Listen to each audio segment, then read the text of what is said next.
नमस्कार, पुनः आपका एक बार फिर से स्वागत है हमारे YouTube चैनल द ज्ञान सूर्य एकेडमी पे। मैं हूं निर्मल कुमार और आप देखेंगे आज के वीडियो में समरूपता की कसौटी प्रूव करेंगे, जिसमें से दो हम लोग प्रूव कर चुके हैं और अंतिम आज समरूपता की कसौटी का जो थ्योरम है वो हम प्रूव करेंगे। जो साइड एंगल साइड है उसको हम लोग प्रूव करेंगे, है ना। तो इसके आधार पे हम लोग क्वेश्चन बनाएंगे 6.3। पूरा एक्सरसाइज इस पर क्लियर होगा। तो जैसा कि हमने बताया था कि इसको हम लोग प्रूफ करते हैं समरूपता को, तो यहाँ पे 3 होता है, या तो भुजा को बराबर ले लेंगे, नहीं तो एक त्रिभुज के भुजा को बड़ा और एक को छोटा ले लेंगे। जब छोटा और बड़ा लेंगे तो वहाँ पे एक रचना करनी पड़ेगी। बराबर लिए हैं तो जैसे कि हम लोग पिछले वीडियो में देखे साइड समरूपता के सिद्धांत को, तो उसमें हमने देखा कि आप बराबर लेकर के काम किए थे तो उसमें कोई नहीं होता है। तो सबसे पहली बात, समरूपता दिखाने के लिए आपको समरूप संगत भुजाओं का अनुपात बराबर होना चाहिए और संगत कोण बराबर होना चाहिए, जिसके आधार पर हम त्रिभुज को समरूप कह सकते हैं, दिखा सकते हैं।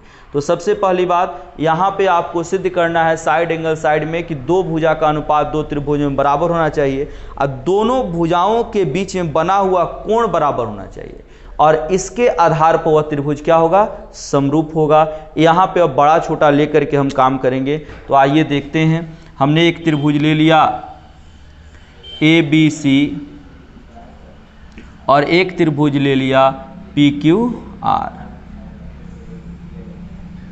ठीक है। एक त्रिभुज ले लिया PQR। अब यहाँ पर देखिए, अब यहाँ पर हम काम करेंगे कि यहाँ पे जैसे मान लेते हैं कि यह A बराबर P के हो गया और AB और PQ का अनुपात AC और PR का अनुपात बराबर है, तो हमको सिद्ध करना है कि यह समरूप होंगे। तो यहाँ पर कथनानुसार जो हमने लिया उसको लिखेंगे। कथनानुसार माना कि दो त्रिभुज क्रमशः ABC तथा PQR लिया गया है, जिसमें AB बटा PQ बराबर AC बटा PR एवं कोण A बराबर कोण P। तो सिद्ध करना है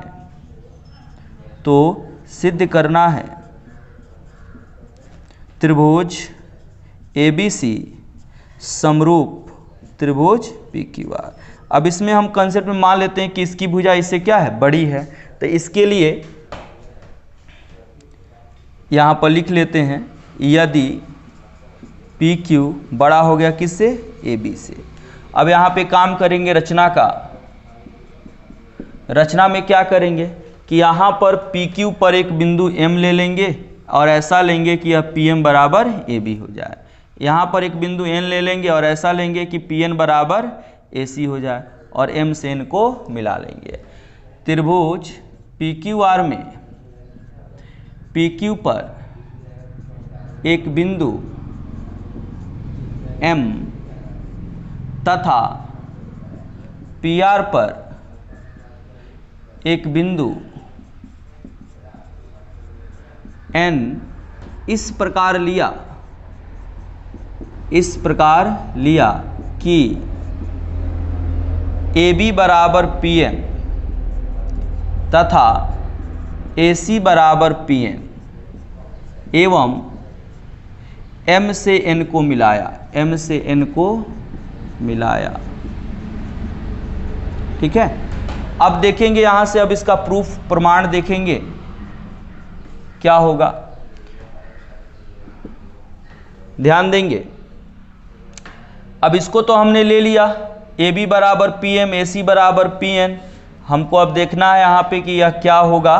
तो जैसे देखेंगे त्रिभुज ABC तथा त्रिभुज PMN में क्या है, देखिए AB बराबर PM, कौन चीज़ से, रचना से। फिर देखिए AC बराबर PN, यह कैसे हो जाएगा, रचना से। यह हमने रचना से बराबर ले लिया, ठीक है। और कोण A बराबर P यह दिया हुआ है, कोण A बराबर कोण P, यह दिया है। अब देखिए दोनों त्रिभुज साइड एंगल साइड से क्या हो जाएगा, सर्वांग सम हो जाएगा। इसलिए SAS सर्वांग क्षमता से त्रिभुज ABC सर्वांगसम त्रिभुज PMN, ठीक है। इसलिए CPCT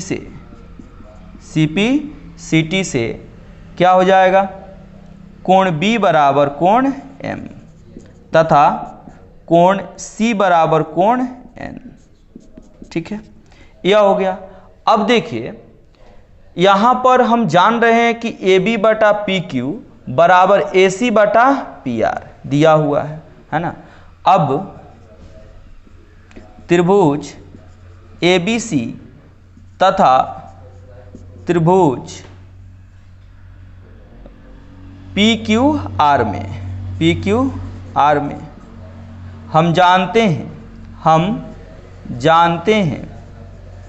क्या जानते हैं, हम जानते हैं कि AB बटा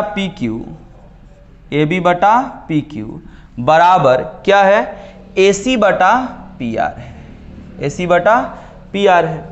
अब थोड़ा देखिए AB किसके बराबर है, PM के, AC किसके बराबर है, PN के। तो AB के जगह पर हम PM लिख सकते हैं, PM बटा PQ, और AC के जगह पर हम क्या लिख सकते हैं, PN बटा PR।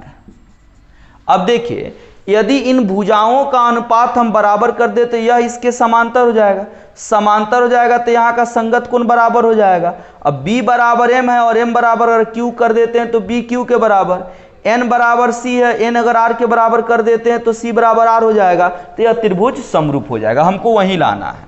अब देखिए तो PM बटा M की कैसे लाएंगे, तो PM तो है तो PM को हटाना नहीं है। अगर PQ में से PM को घटा दें तो MQ मिल जाएगा, फिर PR में से अगर NR को घटा दें तो हमको PN मिल जाएगा।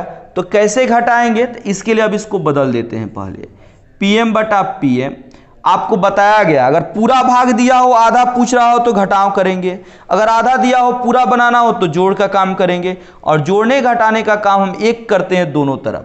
PQ बटा PM अब बराबर PR बटा PN। अब क्या करेंगे, दोनों ओर से एक घटाने पर घटाएंगे तो PQ बटा PM -1 और PR बटा PN -1, लघुत्तम तो PM ही हो जाएगा, और PQ माइनस PM, फिर लघुत्तम PN हो गया, PR माइनस PN।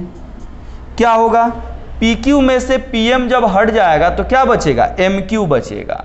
क्या लिखेंगे, MQ बटा, दिखाई दे रहा है, MQ हो गया और बटा PM बराबर, PR में से PN घट जाएगा तो क्या बच जाएगा, PR में से PN घट गया तो NR, अब बटा PN। फिर इसको बदल दीजिए तो PM बटा MQ बराबर PN बटा NR।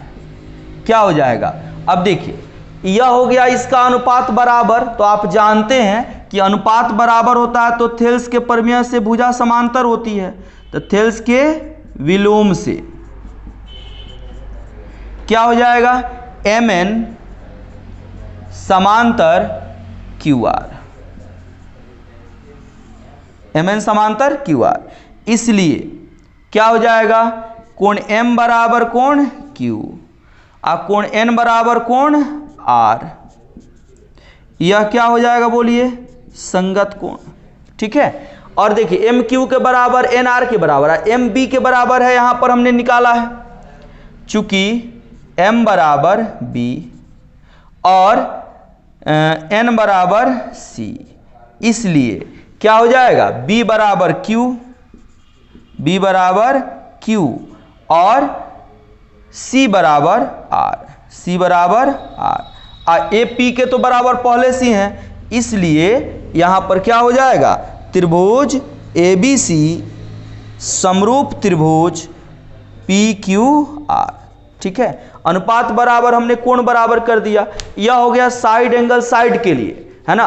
अब इसके बाद अगला जो हम लोग थ्योरम पढ़ेंगे उसमें जानेंगे हम लोग कि दो समरूप त्रिभुज अगर दिए गए हैं तो उनके क्षेत्रफल का अनुपात क्या होता है, अर्थात दो समरूप त्रिभुज के क्षेत्रफलों का अनुपात उनके संगत भुजाओं के अनुपात के वर्ग के बराबर होता है। हम लोग को यह प्रूफ करना है, तो अगले वीडियोज में समरूप त्रिभुज के क्षेत्रफल का अनुपात हम लोग प्रूफ करेंगे। इसके अलावे यह जो हम लोग 3 वीडियो समरूपता का सिद्धांत का पढ़े, लगातार 3 वीडियोज में, लगातार 3 क्लास में, तो इसमें आपको जो मिलेगा, जो आप पढ़ेंगे, उसके आधार पर आप त्रिभुज चैप्टर का एक्सरसाइज 6.3 पूर्णतः कंप्लीट कर लेंगे। इसके बाद एक वीडियो समरूप त्रिभुज के क्षेत्रफल वाला करेंगे, उसके बाद हम एक्सरसाइज 6.3 और एक्सरसाइज 6.4 का सॉल्यूशन हम बताएंगे। धन्यवाद। अगले क्लास में समरूप त्रिभुज के क्षेत्रफल के वीडियो को देखने के लिए जरूर हमारे चैनल पर विजिट करें, आएं और लाभ लें। धन्यवाद।